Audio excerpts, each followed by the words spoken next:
The Synod on the Family is officially over, and along with it, a document with 94 paragraphs that reflects the discussions held during the 3-week Synod.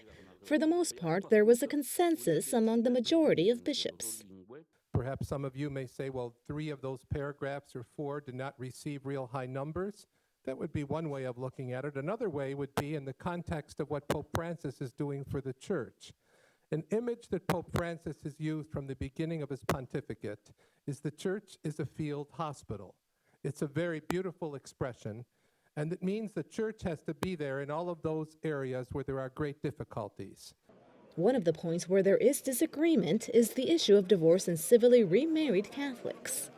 Those who voted against it argue that a so-called false charity could dilute the indissolubility of marriage.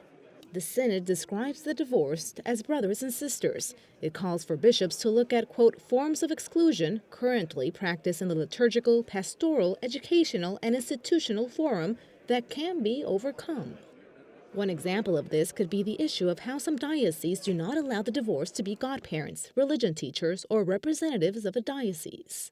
The final document calls for those situations to be reviewed under the guidelines set forth by John Paul II, which marks the distinction of those who abandoned their spouse and those who were abandoned.